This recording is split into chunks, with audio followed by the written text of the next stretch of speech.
Hello दोस्तों, प्रयाग बोध में आप सभी का स्वागत है। आज हम लोग डायरेक्ट टू प्रिंसिपल्स के अंतर्गत जो वीडियो है उसका पार्ट 2 देखेंगे। पार्ट 1 में हम लोगों ने समझ लिया था कि डायरेक्ट टू प्रिंसिपल जो स्टेट पॉलिसी होती है उसके क्या प्रमुख फीचर्स हैं, और साथ ही साथ यह भी उसमें समझा था कि हम लोग डायरेक्ट टू प्रिंसिपल्स को 3 ब्रॉड कैटेगरी में डिवाइड कर सकते हैं। वे थे सोशलिस्ट प्रिंसिपल्स, गार्डियन प्रिंसिपल्स और लिबरल प्रिंसिपल्स। तो हमने पिछले जो वीडियो में है सोशलिस्ट प्रिंसिपल्स जितने थे हमारे direct to principles of state policy के, उसको हम लोग कवर कर लिए था। अब हम लोग आज इस वीडियो में जो हमारे कॉन्स्टिट्यूशन में direct to principles of state policy के अंतर्गत गार्डियन प्रिंसिपल्स दिए गए हैं उनको हम लोग समझने की कोशिश करेंगे।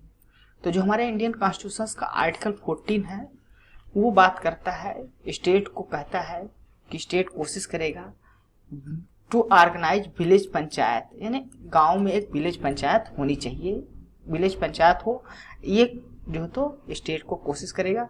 और साथ ही साथ उसको जो लोकल सेल्फ गवर्नमेंट होगा उसको पावर और अथॉरिटी देगा ताकि वह अच्छे से वहाँ का गवर्नमेंट कर सके, जो गवर्नेंस है वहाँ का स्टेट का विलेज का उसको अच्छे से कर सके। तो ये आर्टिकल 14 विलेज, यानी कभी भी एग्जाम में पूछा जाता है किस डायरेक्ट टू प्रिंसिपल्स के अंतर्गत विलेज पंचायत या पंचायती राज के बारे में बताया गया है, तो आर्टिकल 14 होगा। इस तरह के क्वेश्चंस एग्जाम में पूछे जाते हैं। अगला जो गांधीयन प्रिंसिपल्स है वो आर्टिकल 43 में है, जिसमें बात की गई है कि स्टेट हमेशा कोशिश करेगा प्रमोट करने की कॉटेज इंडस्ट्रीज जो होती हैं उनको, चाहे वो इंडिविजुअल लेवल पे हो या कोऑपरेशन बेसिस पे हो रूरल एरियाज में। तो ये स्टेट कोशिश करेगा कि कॉटेज इंडस्ट्रीज को डेवलप किया जाए, लघु और सूक्ष्म मध्यम उद्योग जो होते हैं उनको डेवलप करने के लिए जो है तो राज्य कोशिश करेगा, प्रमोट करेगा। साथ साथ जो अगला गार्डियन प्रिंसिपल्स है वो आर्टिकल 43B में है, जिसमें बात की गई है वॉलंटरी फार्मेशन, यानी स्टेट कोशिश करेगा कि जो लोग हैं वो वॉलंटरी फार्मेशन करें, फंक्शनिंग करें, कंट्रोल और professional management of cooperative societies. यानी कोऑपरेटिव सोसाइटीज के बारे में हमारे कॉन्स्टिट्यूशन में किस आर्टिकल्स में डायरेक्ट प्रिंसिपल्स में दिया गया है, वो 43B में दिया गया है। और इसमें कहा गया है कि इस कोऑपरेटिव सोसाइटीज का जो फॉर्मेशन होगा वो वॉलंटरी होगा, उसकी फंक्शनिंग डेमोक्रेटिक होगी, कंट्रोल और प्रोफेशनल मैनेजमेंट होगा। तो ये बात ये करेगा स्टेट जो है तो कोशिश करेगा। ये आर्टिकल 43 में दिया गया है कोऑपरेटिव सोसाइटी के बारे में। फिर नेक्स्ट जो गार्डियन प्रिंसिपल हो वो आर्टिकल 46 में है। इसमें जो बात की गई है ये जो SC ST और अदर हमारे वीकर सेक्शन हैं उनके जो है तो एजुकेशनल और इकोनॉमिक इंटरेस्ट जो है तो सिक्योर हो, प्रोटेक्ट हो, और उनको सोशल इनजस्टिस और एक्सप्लॉयटेशन से भी बचाने की स्टेट कोशिश करेगा। तो ये आर्टिकल हमारे 46 में दिया गया है। तो आर्टिकल 46 हमारे डायरेक्ट टू प्रिंसिपल को कैसे संबंधित है, SC ST और वीकर सेक्शंस को एजुकेशनल और इकोनॉमिक जो है तो इंटरेस्ट को प्रमोट करें उनके, और साथ साथ उनको सोशल इनजस्टिस और एक्सप्लॉयटेशन से बचाने के बारे में बात की गई है। नेक्स्ट जो हमारा गार्डियन प्रिंसिपल्स है वो आर्टिकल 47 में है, जिसमें स्टेट जो है तो कोशिश करेगा कि लोग जो हैं वो इन टॉक्सिक जो ड्रिंक्स हैं और ड्रग्स हैं उनको जो है तो ना लें, उनके कंजम्पशन पे रोक लगाने की कोशिश करेगा ताकि वो जो उनका हेल्थ है वो सही रहे, उनको हेल्थ को किसी प्रकार से हानि ना हो। तो ये हमारा आर्टिकल 47 में दिया गया है, to prohibit the consumption of intoxic drinks and drugs which are injurious to health. तो ये गार्डियन प्रिंसिपल्स थे। ये आर्टिकल्स को आपको याद कर लेना है किस आर्टिकल्स में क्या दिया गया है। ये एग्जाम्स में MCQ या जो मिलाने के लिए आर्टिकल्स में पूछा जा सकता है। नेक्स्ट जो गार्डियन प्रिंसिपल्स है वो आर्टिकल 48 में है। उसमें जो है तो बात की गई है जो स्टेट है वो प्रोहिबिट करेगा slaughters of cow, calves and other milk and draught cattles and improve their breeds. यानी जो भी हमारे पालतू जानवर होते हैं या गाय हो गए या उनके बछड़े हो गए तो उनको किसी प्रकार से स्लॉटर्स जो है तो स्लॉटर से रोक लगाने के लिए, और साथ ही साथ उनको उनकी जो ब्रीड है, नस्ल है, उसको भी इम्प्रूव करने के लिए स्टेट जो है तो कोशिश करेगा। ये बात की गई है आर्टिकल 48 में। फिर हमारे कॉन्स्टिट्यूशन में अगले जो प्रिंसिपल्स है वो लिबरल इंटेलेक्चुअल प्रिंसिपल्स के अंतर्गत हम लोग डायरेक्ट टू प्रिंसिपल्स को डिवाइड कर सकते हैं। तो जिसमें आर्टिकल पहला जो है आर्टिकल 44, जिसमें जो है तो यूनिफॉर्म सिविल कोड के बारे में बात की गई, यानी जो जितने भी इंडियन सिटीजन्स हैं सबके लिए एक समान जो तो कानून ला होने चाहिए।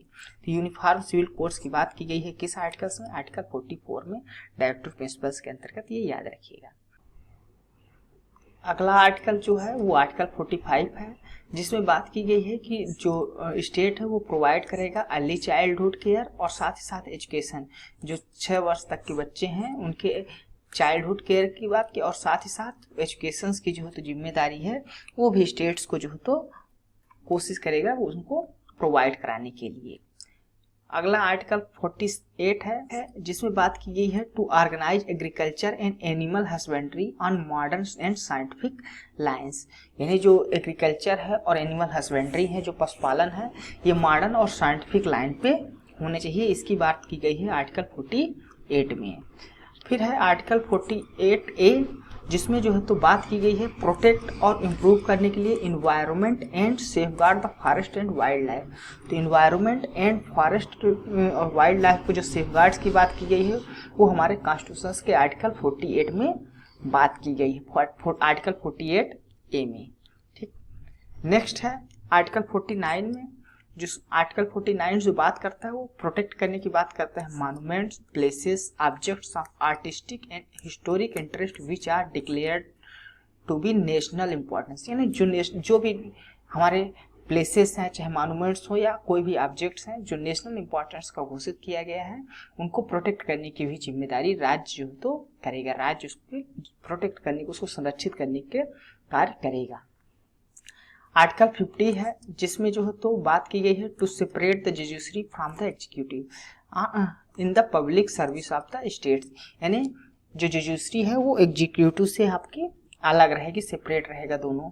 तो ये बात की गई है हमारे directive principle of state policy की किस आर्टिकल्स में, तो आर्टिकल 50 में दिया गया है। ये ध्यान रखिए, ये भी पूछा जाता है एग्जाम्स में अक्सर। फिर नेक्स्ट जो आर्टिकल है वो आर्टिकल 51 है, जिसमें बात की जाती है टू प्रमोट करने के लिए इंटरनेशनल पीस और सिक्योरिटी के लिए। तो इंटरनेशनल पीस और सिक्योरिटी किस आर्टिकल में है, किस डायरेक्टिव प्रिंसिपल्स में पूछा जाता है, तो वो आर्टिकल 51 में है। साथ ही साथ मेंटेन करना है just and honourable relations with between the Nations. जो दूसरे राष्ट्र हैं, नेशंस हैं, उनके साथ हमारा जो रिलेशन होगा वो जस्ट और ऑनरेबल होगा। साथ साथ हमें जो स्टेट्स हैं वो जो तो रिस्पेक्ट करेंगे इंटरनेशनल लॉ और ट्रीटी जो भी होती हैं उनको भी रिस्पेक्ट करेंगे, और साथ साथ इंकरेज करेंगे इंटरनेशनल डिस्प्यूट्स जो हैं वो आर्बिट्रेशन के थ्रू जो तो मध्यस्थता के थ्रू जो तो उसको सॉल्व किया जा सके, सेटलमेंट किया जा सके उन डिस्प्यूट्स का। तो यह सभी प्रिंसिपल्स हमारे किस आर्टिकल्स में हैं, तो आर्टिकल 51 में दिए गए हैं। इसके अलावा जो हमारा कॉन्स्टिट्यूशन है उसमें डायरेक्टिव प्रिंसिपल्स में 2 बार जो अमेंडमेंट होते रहते हैं। तो अमेंडमेंट के थ्रू जो हमारे डायरेक्टिव प्रिंसिपल्स हमारे इंडियन कॉन्स्टिट्यूशन में आए हैं वो एग्जाम्स के पर्सपेक्टिव से ज़्यादा महत्वपूर्ण हो जाते हैं, क्योंकि उन पर क्वेश्चन ज़्यादा पूछे जाते हैं। तो 42nd अमेंडमेंट एक्ट 1976 के तहत 4 नए डायरेक्टिव प्रिंसिपल्स ऐड किए गए थे। वो कौन कौन से थे, आर्टिकल 39 के अंतर्गत जो है जोड़ा गया था, जो है to secure the opportunities for healthy development of children. अगला जो आर्टिकल 39A जोड़ा गया था, जिसमें promote equal justice and provide free legal aid. And article 43A जोड़ा गया था, जिसमें बात की गई थी to take step to secure the participation of worker in management industries. इसके बाद आर्टिकल 48A जोड़ा गया, जो बात करता है to protect and improve the environment and safeguard the forest and wild life. ये सभी डायरेक्टिव प्रिंसिपल्स जो चारों हैं, 48A आपका, इसके पहले जो 43A था, और साथ ही साथ 39A और 39, ये चारों आर्टिकल्स जो आपको जोड़े गए हैं 1976 में 42nd अमेंडमेंट एक्ट के तहत। अब इसके बाद जो आता है आर्टिकल्स जो 44th अमेंडमेंट एक्ट 1978 के तहत जोड़ा गया है, वो था आर्टिकल 38, जिसमें जो तो बात की गई थी कि स्टेट जो तो कोशिश करेगा मिनिमाइज करने के लिए जो इनइक्वलिटीज होती हैं इनकम में, साथ साथ उनके भी मिनिमाइज करेगा स्टेटस, फैसिलिटी एंड अपॉर्चुनिटी सभी को मिल सके। तो ये जो तो स्टेट्स को डायरेक्शन दिया गया है पॉलिसी बनाते समय, इन सब चीज़ों को ध्यान में रखेगा। ये 44th अमेंडमेंट एक्ट 1978 के तहत जोड़ा गया था। फिर इसके बाद 86th कॉन्स्टिट्यूशन अमेंडमेंट एक्ट 2002 के तहत जो तो आर्टिकल 45 में जोड़ा गया था, जिसमें अर्ली चाइल्डहुड केयर और एजुकेशन की बात की गई थी 6 वर्ष के बच्चों तक, 6 वर्ष तक के बच्चों के लिए। साथ ही साथ इसमें फंडामेंटल राइट्स भी जोड़ा गया था इस अमेंडमेंट एक्ट के तहत, जो 21A में था। इसके बाद जो नया डायरेक्टिव प्रिंसिपल्स आखिरी जोड़ा गया वो 1997। इसके बाद जो आखिरी जो फंडामेंटल इसके बाद जो लास्ट में डायरेक्टिव प्रिंसिपल्स जोड़ा गया है अभी, वो 97th अमेंडमेंट एक्ट 2011 के तहत जोड़ा गया है, जिसमें कोऑपरेटिव सोसाइटीज के बारे में बात की गई है। जिसमें आर्टिकल 43B जोड़ा गया था, जो बात करता है स्टेट्स जो है कोशिश करेगा प्रमोट करने के लिए voluntary formation, autonomous functioning, democratic control and professional management of cooperative societies. तो हमारे आर्टिकल 43B में है।